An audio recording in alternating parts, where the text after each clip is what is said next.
जय श्री गणेश। नमस्कार, मैं आचार्य संजय द्विवेदी। मेरे समस्त प्रबुद्ध दर्शकों का मेरे चैनल पे हार्दिक स्वागत है।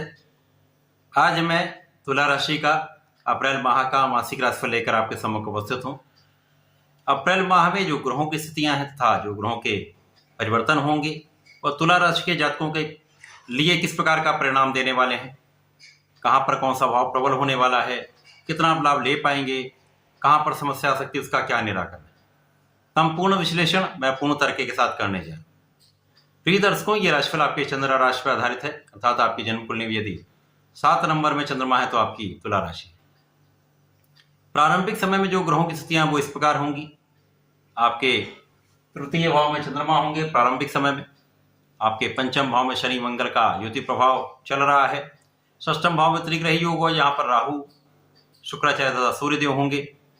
सप्तम भाव अत्यंत प्रबल है, जहां पर गुरुदेव बृहस्पति तथा बुध का गोचर चल रहा है। इसी प्रकार से यहां पर आपके द्वादश भाव में केतु का गोचर चल रहा है।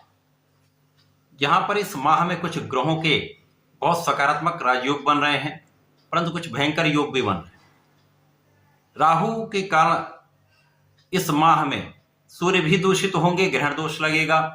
राहु के कारण यहां पर जड़ दोष भी बनेगा। राहु के कारण मंगल का अंगारक दोष भी बनेगा। इस माह में ही राहु और शुक्र का विशेष रूप से यहां पर बहुत कष्टदायक भ्रम का योग बनता है। तो इस समय में इस माह में ये कई नकारात्मक योग बन रहे हैं, जो कुछ नकारात्मक परिणाम की प्राप्ति भी कराएंगे निश्चित रूप से, परंतु कुछ बड़े राजयोग भी बन रहे हैं जो विशेष रूप से लाभकारी हो सकते हैं। अब प्रारंभिक समय से ही गुरु और बुध का आपसी संबंध बन रहा है। यहाँ पर बुध जो भाग्य के स्वामी हैं, गुरुदेव बृहस्पति जो यहाँ पर आपके षष्ठम तथा परिश्रम के स्वामी, पराक्रमेश के साथ यहाँ पर भाग्य के स्वामी का गोचर सप्तम भाव में चल रहा है, जो कि केंद्र का भाव है, जहाँ पर समस्त ग्रहों का प्रभाव विस्तृत हो जाता है, प्रभाव कई गुना बढ़ जाता है। वहां पर लग्न पर इनका प्रभाव मिलना विशेष रूप से लग्न को अत्यंत प्रभावी बनाता है। आप बहुत सामर्थ्यवान रहेंगे, क्षमतावान रहने वाले हैं। इसके साथ साथ आप ज्ञानवान बुद्धिमान रहने वाले, क्योंकि यहाँ पर कुशाग्र योग भी बन रहा है। ज्ञान के कारक गुरु हैं, शिक्षा के कारक गुरु हैं, बुद्ध बुद्धि के दाता हैं। तो इन दोनों का जब योग बनता है महाकुशाग्र योग बनता है, जिसके कारण आप बहुत शार्प माइंडेड रहेंगे, बहुत धैर्यवान रहेंगे, विवेकी रहेंगे, तथा साथ में यहाँ पर आपकी क्षमता कई गुना बढ़ जाए, सामर्थ्य कई गुना बढ़ जाए। प्रारंभिक समय से ही गज केसरी का बनना, तृतीय भाव में चंद्रमा प्रारंभिक समय में होंगे, गुरुदेव केंद्र के भाव में है। ये गज केसरी निश्चित रूप से आप लोगों का सहयोग दिलाता है, लग्न को कई गुना प्रबल बनाता है, जिसके कारण आपके कार्य क्षेत्र में बहुत आप विस्तृत कार्य करने वाले, बहुत सफलता अर्जित करने वाले, भाग्य का संपूर्ण यहाँ पर आपको साथ मिलने वाला है। अब यहाँ पर परिश्रम भी आपका श्रेष्ठ है, आप बहुत क्षमतावान भी हैं, भाग्य का साथ भी, तो सफलता मिलने से कोई रोक नहीं सकता, किसी प्रकार का कोई कष्ट नहीं मिल सकता। अब यहाँ पर गुरु और बुध का प्रभाव लग्न को प्रबलता देगा, आपके लाभ भाव को कई गुना बढ़ा रहा है, इनकम कई गुना आपकी बढ़ रही है। साथ ही साथ यहाँ पर परिश्रम श्रेष्ठ है, सुखों के भाव को प्रबलता मिल रही, तो सुख संपत्ति का भाव प्रबल हो रहा है। यहाँ पर आपका ऐश्वर्य वैभव बढ़ेगा, धन संपदा में वृद्धि होगी, भूमि भवन वाहन का योग बनेगा। साथ ही साथ यहाँ पर शनि मंगल का विशेष योग आपके ज्ञान को बढ़ाने वाला है। अब ज्ञान के कारक की स्थिति भी बहुत अच्छी है, और ज्ञान के भाव के स्वामी स्वयं ज्ञान के भाव में शनिदेव जो स्वयं गुरु हैं, यहाँ पर मंगल जो सप्तम के स्वामी है तथा आपके धन के स्वामी, विशेष योग है। ज्ञान से, शिक्षा से, बुद्धि से, आपके क्षमता से, आपकी योग्यता से आप विस्तृत रूप से अपने कार्यों को करने वाले हैं, तथा आपका धन का मार्ग प्रशस्त होने वाला, बड़ी मात्रा में आपको धन की प्राप्ति का योग बन रहा है। परिवार का संपूर्ण सहयोग आपके साथ रहेगा। जो विद्यार्थीगण हैं उनके लिए अच्छा समय है, बहुत अच्छा परिणाम प्राप्त हो सकता है। जो लोग प्रतियोगिता परीक्षा की तैयारी कर रहे हैं उनके लिए विशेष योग है। जब सूर्य का परिवर्तन आपके सप्तम भाव में होगा, आपकी स्थिति अत्यंत विशेष हो जाएगी। तब आपके जो कॉम्पिटिटिव एग्जाम्स हैं उसमें आप बहुत सफलता की प्राप्ति करेंगे, अच्छे मार्क्स आ सकते हैं। तथा आप शासन प्रशासन में यदि जाना चाहते हैं, सरकारी सेवाओं की तैयारी करें, तो यहाँ पर आपके मार्ग में किसी प्रकार का कोई बड़ा अवरोध नहीं। क्योंकि शनिदेव आपके परिश्रम को भी बढ़ा रहे हैं, आपके धन को भी बढ़ा रहे हैं। मंगल यहां पर धन के कारक होकर साथ में है, तो यहां पर निश्चित रूप से आप कार्य क्षेत्र का मार्ग प्रशस्त हो रहा है। जो लोग नौकरी का प्रयास कर रहे हैं, नई नौकरी में जाना चाहते हैं, अवसरों की प्राप्ति आपको होने वाली है।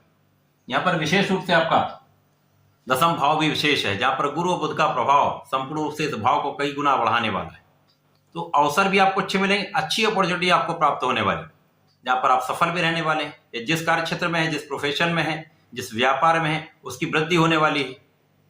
परंतु जो आपका षष्ठम भाव है, यहां पर राहु बैठे हुए, परंतु राहु को षष्ठम का लाभ का स्वामी माना गया। यहां पर राहु बहुत अच्छा प्रभाव देते हैं। यद्यपि यहां पर कुछ समय के लिए राहु का सूर्य के साथ ग्रहण दोष बनेगा, जिसके कारण आपको बहुत सजग रहना होगा। यहां पर सिर दर्द की समस्या हो सकती है, सर्वाइकल समस्या बढ़ सकती है, आंखों की कुछ समस्या हो सकती है। इस ग्रहण के समय में इन समस्याओं से आपको बचना हो।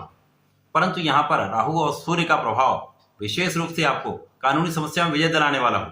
किसी प्रकार से आपका पक्ष यहां पर बलवान रहेगा। साथ ही यहां पर शुक्राचार्य भी हैं। शुक्राचार्य और राहु का प्रभाव यहां पर भटकाने वाला है। यहां पर जो स्वार्थी मित्र हैं, उनसे आपको बचना चाहिए। यहां पर आपका एडिक्शन बढ़ सकता है, व्यसन में वृद्धि हो सकती है, जिसके कारण विवाद बढ़ सकता है, जिसके कारण शारीरिक कष्ट बढ़ सकता है, रोग कुछ बढ़ सकते हैं। तो यहां पर इनसे आपको बचना चाहिए। तो ये जो आपके लिए नकारात्मक भाव है, ये षष्ठम भाव है, जहां पर राहु के कारण जो ग्रह दूषित हो रहे हैं, उनका नकारात्मक प्रभाव आपको प्राप्त हो सकता है। यदि सजग रहेंगे, सावधानी से कार्य करेंगे, तो बहुत कुछ समस्या नहीं। भाग्य वृद्धि तो निश्चित रूप से हो रही है। साथ ही साथ यहां पर शनिदेव का विशेष प्रभाव, जो जीवन साथी के साथ सामंजस्य में समस्या कर रहा था, वो दूर होगा, क्योंकि गुरु बुध का प्रभाव एक अच्छा सामंजस्य बनाने में सहायता दे रहा है। साथ में सप्तम के स्वामी शनि के साथ में है, जो ज्ञान के भाव के स्वामी है। तो कहीं ना कहीं आपसी मतभेद दूर होंगे, सामंजस्य बढ़ेगा। जब बुध वक्री अवस्था में 2 अप्रैल को आएंगे और इनका गमन मीन राशि की ओर होगा, अर्थात षष्ठम भाव की ओर होगा। ये 9 अप्रैल को षष्ठम भाव में प्रवेश कर जाएंगे। अब यहाँ पर चतुर्ग्रही योग बनेगा, जहां पर राहु के साथ शुक्र भी होंगे, राहु के साथ सूर्य भी होंगे, राहु के साथ बुध भी पहुंच जाएंगे, तो जड़ दोष भी बन जाएगा।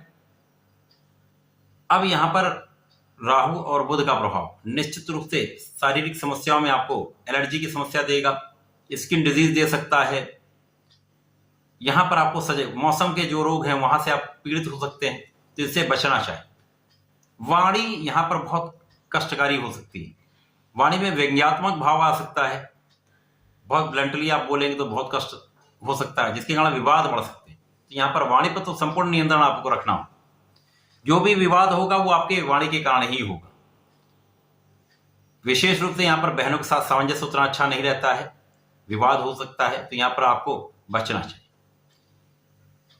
सूर्य परिवर्तन करके सप्तम भाव में जाएंगे, आपकी स्थिति अत्यंत बलवान हो जाएगी, क्योंकि सूर्य यहां पर लाभ के स्वामी है। लाभेश जब सप्तम भाव में जाकर लग्न को देखेंगे तो आपका लाभ मल्टीप्लाई हो जाए।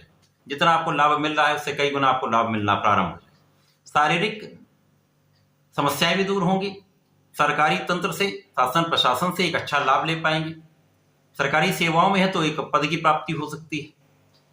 आपका नेतृत्व का गुण अत्यंत प्रबल रहेगा, क्योंकि गुरु के साथ आपके अंदर धैर्य भी है, और आप विशेष रूप से सूर्य का प्रभाव आपको बहुत प्रभावी बना रहा है, आपके नेतृत्व की क्षमता को बढ़ाने वाला है। शनि की दृष्टि का भी प्रभाव है, जिसके कारण आप अत्यंत बलवान स्थिति में, लाभ भी बढ़ेगा, प्रभाव भी बढ़ेगा, आपकी क्षमता भी कई गुना बढ़ जाएगी। तो तुला राशि के लिए बहुत कोई कष्टकारी योग नहीं बन रहे। इसके पश्चात जब यहां पर मंगल का परिवर्तन आपके पंचम भाव से आपके षष्ठम भाव में होगा, तो यहां पर चतुर्ग्रही योग बनेगा, 4 ग्रह एक साथ में होंगे, तो यहां पर मंगल भी दूषित होंगे। अब मंगल यहां पर सप्तम के स्वामी, तो यहां पर जीवन साथी के साथ कहीं ना कहीं कष्ट होने वाला है। जीवन साथी के स्वास्थ्य में समस्या, जीवन साथी के साथ विवाद, सामंजस्य में कमी, ये निश्चित रूप से हो सकती है। बहुत धैर्य रखना होगा। शुक्राचार्य सप्तम भाव में जाएंगे 25 अप्रैल को, जब ये परिवर्तन होगा। अब शुक्राचार्य लग्न के स्वामी है, तो यहां से स्थिति बहुत कुछ परिवर्तित हो जाएगी, क्योंकि शुक्राचार्य जब लग्न के स्वामी होकर केंद्र के भाव में जाएंगे, निश्चित रूप से उनका बल कई गुना बढ़ जाएगा। और लग्न को देखेंगे तो आप बहुत प्रभावी तो रहेंगे, क्षमतावान रहेंगे ही, आपका बल भी बढ़ेगा, आप बहुत आकर्षक भी होंगे, आपका ऐश्वर्य वैभव कई गुना बढ़ जाएगा।